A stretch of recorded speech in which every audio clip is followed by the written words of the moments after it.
సినీ గేయ రచనలో పురస్కారాన్ని పొందినటువంటి మహానుభావులు, మిత్రులు. ఇటీవల మరో సంచలనాన్ని సృష్టించినటువంటి గొప్ప కవి డాక్టర్ సుద్దాల అశోక్ తేజ గారు. ఏమిటి ఆ సంచలనం అంటే శ్రీ శూద్ర గంగ, అద్భుతమైనటువంటి దీర్ఘకావ్యం. దాన్ని మనందరం చదువుదాం. ఈనాటి ముఖ్య అతిథి మా అందరి గురువర్యులు. మేము ఇవాళ సాహిత్యంలో అడుగులు వేస్తున్నామంటే మమ్మల్ని చేరదీసి ఆశీర్వదించి నానీల సింహద్వారం ద్వారా కవిగా పరిచయం చేసిన మాన్యులు, పెద్దలు, సుప్రసిద్ధ కవి, తెలుగు విశ్వవిద్యాలయం పూర్వ వైస్ ఛాన్సలర్, కేంద్ర సాహిత్య అకాడమీ అవార్డు గ్రహీత. ఒక్కటేమిటి, వారి గురించే మనం ఎంతసేపు అయినా మాట్లాడుకోవచ్చు. డాక్టర్ ఎన్ గోపి గారు నానీల ప్రపంచంలో లేక నానీల ప్రక్రియను వర్ధమానులు, ప్రవర్ధమానులు అందరూ ఆదరించారు, చేరదీశారు. గ్రంథాల రూపంలో అనేక గ్రంథాలు వచ్చినాయి, ఇంకా వస్తూనే ఉన్నాయంటే ఆ ప్రక్రియ కాలానికి ఎదురొడ్డి ఎంత అద్భుతంగా నిలిచిందో మనందరికీ తెలుసు. వారు గొప్ప మనసున్నటువంటి వ్యక్తి. ముఖ్యంగా మా కుటుంబానికి చాలా ఆత్మీయులు. మా బాబు పెళ్ళికి కూడా వచ్చి ఆశీర్వదించారు. అంతటి గొప్ప మనిషి. వాళ్ళ ఈ ఉదయ సాహితీ మా సంస్థ ద్వారా జరుగుతున్నటువంటి ఈ కార్యక్రమానికి ముఖ్య అతిథిగా వచ్చి గ్రంథావిష్కరణ చేసినందుకు మొట్టమొదట వందనాలు తెలియజేస్తూ ఉన్నాను. ఇవాల్టి కథానాయకుడు, మనందరి మనసులు దోచినటువంటి కవి. నేను ఆశ్చర్యపోతుంటాను. సాహిత్య సభల్లో పెద్దలందరికీ కూడా తెలుసు హైదరాబాద్ సభలు ఎట్లుంటాయి, జిల్లాలు ఎట్లుంటాయి. వేదిక మీద ఎంతమంది ఉంటారో వేదిక ముందు అంతమంది ఉండడం కొంచెం కష్టంగా ఉన్నటువంటి కాలంలో మౌనశ్రీ గారికి ఇంతమంది వచ్చారంటే ఆయన పరివారం, బలగం, ఆయన వ్యక్తిత్వం, ఆయన మూర్తిమత్వం, ఆయన స్నేహం అన్నీ ప్రతిఫలించేలా ఇవాళ ఇంతమంది వచ్చి ఆశీర్వదిస్తున్నారంటే చాలా ఆనందంగా ఉంది. మన ముఖ్య అతిథి గారైతే చాలా సంతోషపడుతున్నారు సభలు చూసి. మౌనశ్రీకి ఉన్న వ్యక్తిత్వాన్ని అభినందిస్తూ మాట్లాడుతున్నారు. అలాగే నేను అమితంగా అభిమానించేటువంటి శ్రీ బైస దేవదాస్ గారు. ఇద్దరు ముఖ్యమైన వాళ్ళు ఇవాళ నా మీద వేదిక మీద ఉన్నారు. నన్ను కవిత్వంలోకి తీసుకొచ్చినటువంటి వారు ఆచార్య ఎన్ గోపి గారు. నన్ను సమీక్షలు రాయించి మొట్టమొదటి సమీక్షను అచ్చు వేసింది బైస దేవదాస్ గారు. 1400 పైగా సమీక్షలు రాయగలిగానంటే దీని వెనక నన్ను ఎంతో ఆత్మీయంగా నడిపించినటువంటి మాన్య మిత్రులు శ్రీ బైస దేవదాస్ గారు. కార్ఖాన కాదు, కార్యశాల. ఒక్క మాట అద్భుతంగా చెప్పారు గోపి గారు. కల్పవృక్షం నిజంగా. ఇవాళ కొత్త వాళ్ళు, పాత వాళ్ళు, ఎవరు వారు వీరు రాజకీయాలతో, పార్టీలతో, మతాలతో, కులాలతో నిమిత్తం లేకుండా అందరినీ ఆదరించే ఏకైక పత్రికకు మనకు కనిపించేది నేటి నిజం సంపాదకులు బైస దేవదాస్ గారు. ఇవాళ ఈ గ్రంథాన్ని చాలా విశ్లేషణాత్మకంగా విశ్లేషించినటువంటి సోదరిమణి నెల్లుట్ల రమాదేవి గారు. రమాదేవి గారి భాషణాలు మనం వినాలంటే డాక్టర్ అమృతలత గారి అపురూప పురస్కారాలకు వెళ్ళాలి మనం. వారి సమక్షంలోనే నాకు డాక్టర్ అమృతలత గారు జీవన సాఫల్య పురస్కారాన్ని అందజేశారు. ఆ సభలో నా గురించి చాలా గొప్పగా మాట్లాడారు అమృతలత గారు. అలాగే వేదికపై ఆసీనులైనటువంటి శ్రీనివాసరాజు గారు గ్రంథాన్ని అంకితం తీసుకున్నారు. ఆయన గురించి చాలా అద్భుతమైనటువంటి ఆవిష్కరణ అంకితం పేజీలో రాశారు. ఈ జనారణ్యంలో, జనసమూహంలో చూస్తున్నప్పుడు ఒక అపురూపమైనటువంటి ఆభరణంగా లభించినటువంటి మనిషి శ్రీ శ్రీనివాసరాజు గారు అన్నారు.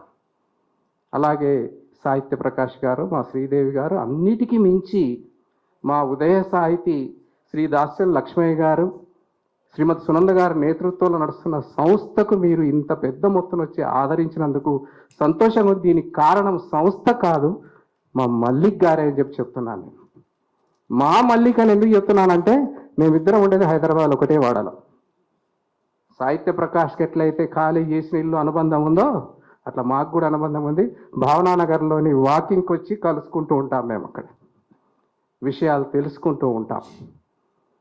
నాకు ఒక అదృష్టం ఏమిటంటే మౌనశ్రీ గారు రాసిన అన్ని గ్రంథాలకు సమీక్షలు రాశాను.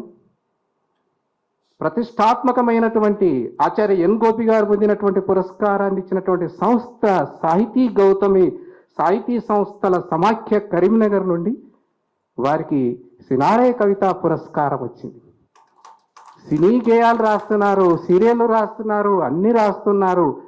కానీ మొట్టమొదట మన అశోక్ తేజ గారు చెప్పినట్లు వారు కవిత్వం రాశారు. మల్లిక్ గారు కూడా కవిత్వమే ముందు రాశారు. అద్భుతమైనటువంటి కవి. ఈ అగ్ర కవుల సరసన ఎప్పుడో నిలిచారు. ఎందుకోసం ఈ మాట మాట్లాడుతున్నానంటే నిజంగా ఆయన కవిత్వం మనం చదివినట్టయితే సినారే కవితా పురస్కారం పొందినటువంటి వాళ్ళందరి అనుభవం ఏమిటంటే, కొందరి అనుభవం ఏమిటంటే జాతీయ అవార్డు కంటే ఎక్కువగా ఫీల్ అవుతారు అది వస్తే. అటువంటి గొప్ప పురస్కారాన్ని పొందారు. మా నాన్నగారి పేరు మీద ఇచ్చే పురస్కారాన్ని కూడా ఆయన పొందారు. ఒక విశేషం ఏమిటంటే ఇంకొకటి ఇప్పుడు చెప్పదలుచుకున్నది, ఈ గ్రంథానికి నాకు ఎంత అదృష్టం ఉంటుంది తప్ప దీనికి సంపాదకులుగా నన్ను ఎంపిక చేసుకున్నారు. You don't find my name, only you will get 1 page. ఆ బ్యాక్ పేజీలో కనపడుతుంది రీడర్ దాస్యం సేనాధిపతి. అది ఆయనకు నా మీద ఉన్న గౌరవం, స్నేహం. అనేక మంది ఉన్నారు పెద్దవాళ్ళు సాహితీ లోకంలో, మరి ఎంతో అనుభవం ఉన్న వాళ్ళు ఉన్నారు. వాళ్ళని కాదు కానీ నా మీద ఉన్న ప్రేమతో, గౌరవంతో, అభిమానంతో నన్ను సంపాదకులుగా పెట్టుకున్నందుకు నేను మొట్టమొదట ధన్యవాదాలు తెలియజేస్తున్నాను. ఇక పెద్దలు గోపి గారు చెప్పారు 8:30 క్లోజ్ కావాలి, సభ ఔచిత్యం తెలిసి నిర్వహించడం వల్ల మేమే కనుక ఎక్కువసేపు మాట్లాడను. కవిత్వంలోని విశేషాలు ముఖ్యంగా ఆచార్య ఎన్ గోపి గారే చాలా విశ్లేషణ చేశారు. అంతకంటే మించి మిస్ అయిన అన్నింటినీ కూడా ఏర్చి కూర్చి అద్భుతమైనటువంటి విశ్లేషణ రమాదేవి గారు చేశారు. ఇంకా దేవదాస్ గారు మాట్లాడాల్సింది. ప్రతి కవిత ఎడిటర్గా నేను చదివాను. కొన్ని చోట్ల ఇట్లా మనము సార్వజనీనంగా రాస్తే బాగుంటుంది అన్నప్పుడు కూడా ఎంతో వినయంతో అంగీకరించారు ఆయన. నేనన్నాను మీరు రాసేది వివాదాస్పదం కాకుండా చాలు, నాకు చూపించాల్సిన అవసరం లేదని కూడా అన్నాను మల్లిక్ గారితో. కానీ అట్లా వినలేదు. ఇద్దరం అక్కడ భావనానగర్ వాకింగ్లోనే కూర్చొని దాన్ని సమీక్షించుకుంటూ ఇలా తీసుకొచ్చాం. ప్రతి కవిత రమాదేవి గారు ప్రస్తావించిన శ్రీమతి గారి మీద రాసిన కవితల్లో చాలా బాగున్నాయి. ఒక్క కవిత చెప్పి నేను ముగిస్తాను, ఎక్కువ టైం తీసుకోను, ఎందుకంటే గంట సేపు కూడా మాట్లాడవచ్చు, అది భావ్యం కాదు. ఒకటే కవిత చదివి నేను ముగిస్తాను. ఈ సందర్భంగా మా సంస్థ పక్షాన మా మల్లిక్ గారికి శుభాకాంక్షలు తెలియజేస్తూ ఒక్క కవిత చదువుతాను. మనందరం చాలా సీరియస్గా ఉన్నాం. మనందరం ఒకసారి మన ఇళ్ళన్నీ గుర్తుకొస్తాయి. మన ముందర శ్రీమతిని దృశ్యమానం చేశారు. ఎట్లా ఉంటుంది ఆ సందర్భం? ఏ కవిత కానీ రచన కానీ ఆ రచనను చదువుతున్నప్పుడు మనం ఓహో ఇది నాకు సంబంధించిందే, నాకు కూడా జరిగింది అని భావన కలిగింది అనుకోండి, అది గొప్ప రచన. సో అటువంటి గొప్ప రచన ఒకటి నేను చదవబోతున్నాను. దయచేసి అనేది భావించవద్దు, తొందరగా ముగిస్తాను, ఈ రిపిటేషన్ కూడా చేయను. చలికాలం గొడవ బాగా నచ్చింది నాకు. చలికాలం గొడవ మనందరికీ అప్రమత్తం చేస్తున్నాడు మనందరినీ. చలికాలం భార్యతో గొడవ పడటం కంటే బుద్ధి తక్కువ పని మరొక్కటి లేదు. ఆమె మరుక్షణం నుండి మంచుగడ్డలా కఠినమై ఇంట్లో మొగుడు ఉన్నాడనే మాటే మర్చిపోతుంది. సూర్యుడు నెత్తి మీదికొచ్చాక నిద్రలేచి మాడు ముఖం వేసుకొని చిక్కుపడిన జుట్టుతో దర్శనమిస్తుంది. రిపీట్ చేస్తలేదు, ఇంకా రిపీట్ చేస్తే బాగా వస్తుంది. మా గోపి గారు చెప్పారు నానీలు చదివేటప్పుడు ఎట్లా చదవాలి ఇదంతా నేర్పారు మాకు. ఉన్నట్టుండి ఎన్నడూ లేని విధంగా వంటగదిలో గిన్నెలు మాటిమాటికి కింద పడుతూ కర్ణ కఠోర శబ్దాలు వినబడుతుంటాయి. నిజమే కదా? అవి నా సృజనాత్మక పనులకు ఆటంకం అవుతుంటాయి. ఒక కవి కదా రాస్తుంటే ఇవన్నీ. తను నా మీద కక్షతో కుక్కలకి పిల్లులకి సపర్యలు చేస్తూ నన్ను పూచిక పుల్లలా చూస్తుంది. పొద్దస్తమానం టీవీ చూస్తూ నాకు ఏమీ పెట్టకుండా కరకరమని శబ్దాలు చేస్తూ ఏవేవో ఆర్డర్లు పెట్టుకొని తింటుంది. ఇంకా చాలా ఉన్నాయి, ఇవన్నీ ఇప్పుడు నేను చదవను ఆపేస్తున్నాను. మామిడి హరికృష్ణ గారికి స్వాగతం. వేదిక మీదకి రావాల్సిందిగా కోరుతున్నాం. నేటి విశిష్ట అతిథి కరతాళ ధ్వనులతో వారికి స్వాగతం పలుకుదాం. టీ కోసం నా నాలుక పిడత కట్టినా ఏమీ పట్టనట్టుగానే ఉంటుంది. ఇక పగలంతా పుట్టింటి వాళ్ళతో ఫోన్ మాట్లాడుతూ నా భోజనం సంగతే మరుస్తుంది.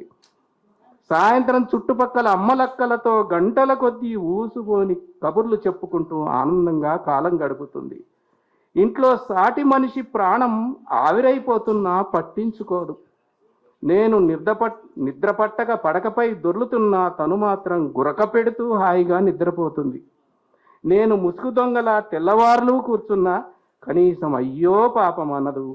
ఎన్ని రోజులైనా ఏమీ పట్టనట్టే ఉంటుంది.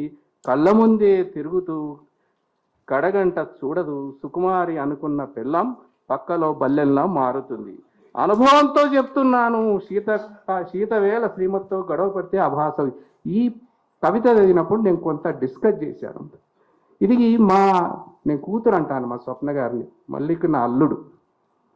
మీరు మా కూతుర్ని బ్లేమ్ చేస్తున్నారు, ఇక్కడ అట్లా కాదు, ఇది సమాజంలో జరిగినటువంటిది, ఆమె మీరు సార్వజనీనంగా రాయండి అని చెప్పాను.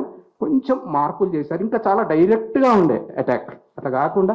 అంటే కవి అన్నవాడు వాస్తవాలను రాయాలి, మంచి వ్యక్తిత్వం ఉంది ఇందులో. ఆయన ఎక్కడ తిట్టలేదు, దూషించలేదు. తను పొందుతున్న అనుభవాల్ని ఆవిష్కరిస్తూ మనల్ని అప్రమత్తం చేశాడు. ఇట్లా అనేక కవితలు ఉదహరించడానికి యోగ్యంగా ఉన్నాయి.